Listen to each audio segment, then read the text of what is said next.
কৃষ্ণ গোবিন্দ হরে মুরারি হে নাথ নারায়ণে বাসুদেব হরে কৃষ্ণ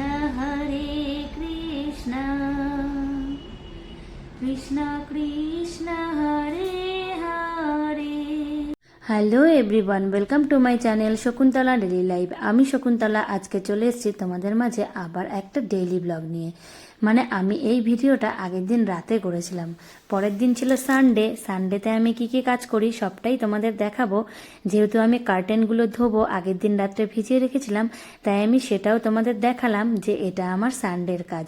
তো এই দেখো আমি কার্টেনগুলোকে গরম জলের মধ্যে ভালো করে ভিজিয়ে দিচ্ছি, আর এই দিকে আমি ওয়াশিং মেশিনটা চালিয়ে দিয়েছি, এখানেও আমি কিছু ধুয়ে রাখছি। অ্যাকচুয়ালি আগের দিন রাত্রে এই কাজগুলো করে রাখলে সানডেটা অনেক ফ্রি হয়। তো তোমরা দেখো এই যে ওয়াশিং মেশিনের মধ্যে কাপড়গুলো অলরেডি ঘুরছে। হ্যালো এভরিওয়ান, আজকে সকালটা শুরু হয়ে গেছে আমার। আমি এখন এই দেখো একদিকে ডাল বসিয়ে দিয়েছি, ভাত বসিয়ে দিয়েছি। তো আজকে আমি তোমাদের সঙ্গে আমার ডেইলি ব্লগই শেয়ার করব যে আমি সারাদিন কী কী করি। আর বিশেষ করে আজকে হলো সানডে, তো রবিবার দিন প্রচুর কাজ থাকে, তো তোমাদেরকে সব কিছুই দেখাবো। হ্যালো বন্ধুরা, এই দেখো এইদিকে আমার আলু পোস্ত হচ্ছে, আর এই যে এখানটায় তোমাদেরকে দেখাচ্ছি এই যে এটা হচ্ছে পেঁপে সেদ্ধ, আর হচ্ছে ওইদিকে হাজব্যান্ড চা খাবে। তো এই হচ্ছে আমার হচ্ছে রবিবারের রান্না, আর কেন এরকম রান্না সবটাই তোমাদের বলবো।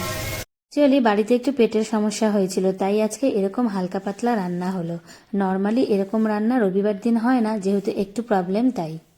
তো এই দেখো তারপরে আমার রান্না টান্না কমপ্লিট হয়ে যাওয়ার পরে আমি চলে গেলাম ঘর মুছতে। অ্যাকচুয়ালি আমার দিদি আছে, আমার বাড়িটা একটু বেশি বড়, তাই আমার কাজের দিদি 2-3টে ঘর মুছে, আর বাকি এই যে ড্রয়িং রুম এগুলো আমি বালতি দিয়ে এইভাবে মুছি, কারণ দিদির ওপরে অনেক চাপ পড়ে যাবে, সেই জন্য আমি কাজটা ভাগ করে নিয়েছি।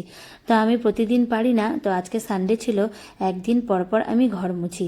তো সানডে ছিল আজকে, তাই আমি মুছে নিলাম, কারণ কালকে থেকে আবার আমার স্কুল শুরু হয়ে যাবে, কাজের চাপ পড়ে যাবে, আমি আর কাজ করতে পারবো না, তাই আমি ঘরটা মুছছি। আর আমি একটু নিট অ্যান্ড ক্লিন পরিষ্কারভাবে থাকতে ভালোবাসি। তো এই দেখো ফাইনালি আমার স্নান হয়ে গেছে, আমি এখন ঠাকুর ঘরে যাচ্ছি পুজো দেব। তো তোমরা দেখতে থাকো যে আমি যাচ্ছি।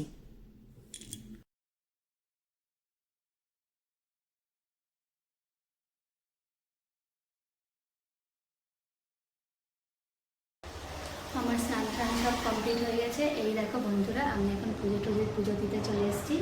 এই যে আমার ঠাকুরের বাসন টাসন মাজা সব কমপ্লিট, তা আমি এখন পুজো দেবো। তারপরে আমি ঠাকুর ঘরে আসলে মিঠাইয়ের আসতেই হবে। দেখো আমি প্রদীপ দেখাচ্ছিলাম, শঙ্খ বাজাচ্ছি, আর মিঠাই আমার সাথে কি সুন্দর করে কাঁসর বাজাচ্ছে। আসলে বাচ্চারা ছোটবেলা থেকে যা দেখে তাই শেখে।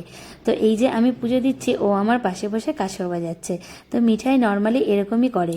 তো তারপরে আমি চলে আসলাম, তোমাদেরকে দেখাচ্ছি এটা হচ্ছে মিঠাইয়ের খেলার ঘর। মিঠাই এইভাবে বিছানাটাকে এলোমেলো করে রেখেছে। তো তারপরে আমি ঠাকুর ঘর থেকে এসেই শুরু করে দিলাম আমি এই জিনিসগুলো গোছানো। তো এগুলো গোছাতেও আমার প্রচুর টাইম লাগে, কিন্তু কি করব, বাচ্চারা তো ঘর নোংরা করবেই, ওদেরকে তো কিছু নিয়ে থাকতে হবে। তো তাই আমি একটু গুছিয়ে রাখতে ভালোবাসি। ও দিনে 10বার ঢালে, আমি 10বার গোছাই, কারণ আমার একটু গোছানো ঘরবাড়ি দেখতে ভালো লাগে। তো আমার কাজে আলসি হয় না। আমাকে অনেকেই বলে তুই কি করে এত কিছু সামলাস। আসলে এটা করতে করতে আমার একটা হ্যাবিটে পরিণত হয়ে গেছে। দেখো ফাইনালি আমার বিছানা টিছানা গোছানো কমপ্লিট। এইবার তার মাঝখানে আমার দিদির ছেলের আজকে বার্থডে ছিল, এটা আমার অর্ডারের কেক না, তো ওর জন্য একটা কেক বানাতে হবে, ক্রামকোট করে ফ্রিজে রেখে দিয়েছিলাম।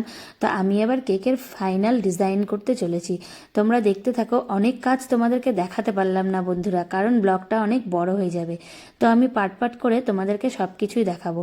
তো এইভাবে রাজধানী এক্সপ্রেসের মতন আমার প্রতিদিনটা চলে, আর খুব আনন্দেই চলে, কারণ আমি দেখেছি মানুষ যখন ব্যস্ত থাকে তখন মানুষের মনে উল্টোপাল্টা চিন্তাগুলো আসে না। তো নর্মালি আমারও আসে না। তো আমার কেকটা ফাইনালি রেডি। এই দেখো আমার কেকটা রেডি হয়ে গেছে, আমি তোমাদেরকে দেখাচ্ছি। আমাকে বলেছিল ছোট্ট একটা কেক বানিয়ে দিস। আমি আর মিঠাই চলে এসেছি এখন ঘুমাতে। এই যে দেখো আজকে আমার জানলার পর্দাগুলো ধুয়ে দিয়েছি, তাই জানলাতে পর্দা নেই। এই যে মিঠাই এখন চলে এসছে মামামের কোলে। হাই করো মিঠাই। তুমি এখন ঘুমো দিবা না? তাহলে ঘুমাও।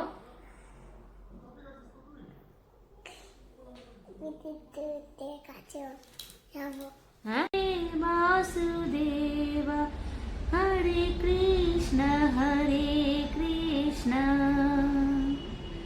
কৃষ্ণ কৃষ্ণ হরে হরে হরে রাম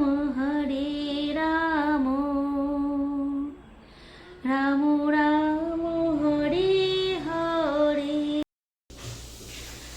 আমি আজকে তোমাদেরকে আমার সারাদিনের ব্লগ দেখাচ্ছি। তো আমি এখন রাতের বেলা রান্না করতে চলে এসেছি। আজকে আমার বাড়িতে বাজার ছিল না, আর মেয়েদের শরীরটাও ভালো না, পেটটা একটু ওদের একটু খারাপ, তো সেই জন্য ভেবে ভাবলাম যে আজকে খিচুড়িটাই রান্না করি রাতে।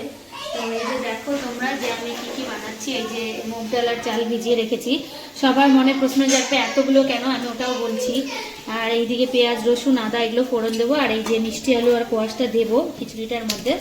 আর আমি একটু বেশি করে বানাবো এই কারণেই যে আমার বাড়িতে যে দিদি থাকে কাজ করে, ওই দিদিকে আমি সকালবেলা খাওয়াই। তো যেহেতু এবার শীতের দিন, তো কিছু হবে না, নষ্ট হবে না, তো আমি সবকিছু রাতে যেটা বানাই দিদির জন্যও বানাই, তো ওই জন্য আমি বেশি করেই বানাচ্ছি। ফাইনালি আমার রাতের ডিনার রেডি, গরম গরম খিচুড়ি। এই দেখো একদম পাতলা করে রান্না করা হয়েছে 2 মেয়ের জন্য। তো 2 মেয়ে না, আমাদের সবার জন্যই। তো আজকের ব্লগটা আমি এখানেই এন্ড করছি বন্ধুরা। Tata bye bye. তোমাদের সাথে আবার দেখা হবে কোনো একদিন কোনো একটা ডেইলি ব্লগ নিয়ে। তো তোমরা সবাই প্লিজ প্লিজ সাপোর্ট করো, পাশে থেকো, যেন আমি লাইফে এগিয়ে যেতে পারি।